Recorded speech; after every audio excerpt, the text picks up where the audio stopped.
My name is Solomon Onaolapo from Nigerian descent, Ibadan to be precise. Um, yeah, I was born and raised in Nigeria, moved to London, then from London I moved to Stockport to stay with my uncle for a little bit, and then I guess I liked it and I settled in Stockport. My personality is I don't believe in talking too much. I just get more about the action. Do you know what I'm saying? If something needs to get done, there's no point in procrastinating and what's the word, dilly dally or whatever around the issue. Just get go straight to it. If you try it and it doesn't work out, then at least I can be like, cool, I've tried it. I've done it. What have I learned from this? I've learned something. Yes, I've learned nothing. Okay, cool. How do I move it? Make it better next time. So I wouldn't really say I had like a role model that, not like, I had somebody that was doing so well, that was close to me or whatever like that. But I get inspired by everything around me. So if I'm watching TV or I should say I'm quite selective about what I watch. So I watch certain things on YouTube from maybe like actors or musicians that I really like their journey and stuff like that. So if I said, actually, this person is doing something great, I thought, actually, well, if they're doing that, why can't I do the same? And at the same time, I look at other organizations or companies that do things that I like to do. So when I started Rising Stars, I was kind of looking into urban development, they're called, from London. So they work with young people as well, young artists, and kind of develop them into taking them through that gap of, I've just started making music, I'm serious about my music, to go to the professional level. So I used to follow their stuff online regularly.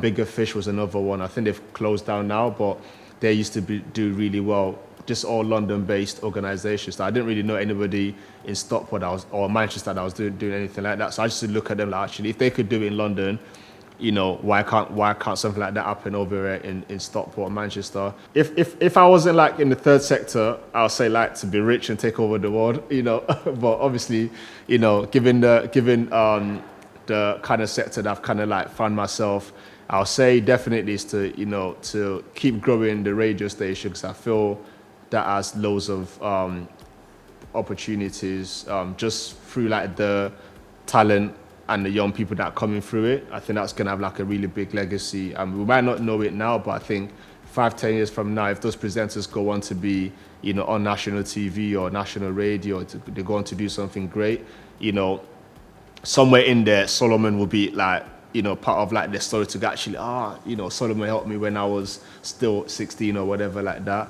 Yeah, and I guess it's just kind of like providing a platform really for young people, specifically like, Black and Asian people, African people, locally, like in Stockport, Manchester. And we're based in Stockport on purpose, but in Manchester in general, it's kind of providing that platform where, everybody feels they can be a part of it, they can voice their opinion without being judged, and a platform that you can come in, have an idea, and you'll be supported rather than being like, being turned away, And I think that's one of the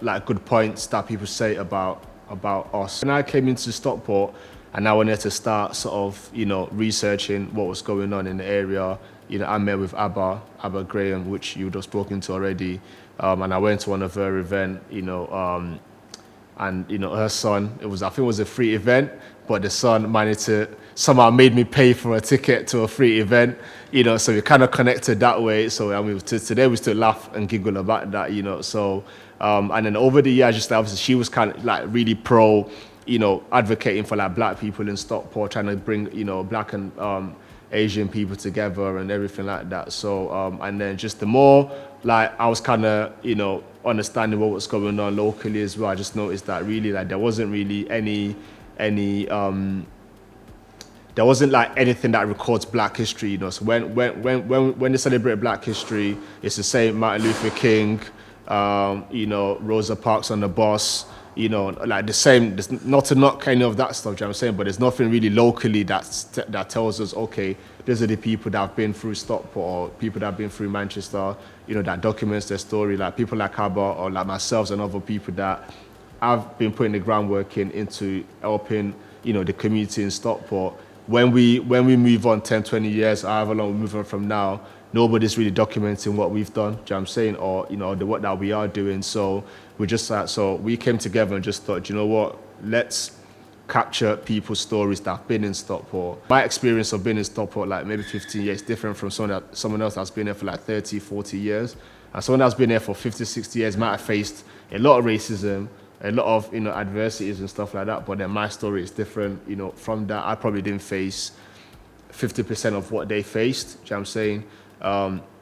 So yeah, so just hearing everybody's stories, when they eventually agreed to sit down, hearing their stories and stuff like that, that's been really interesting.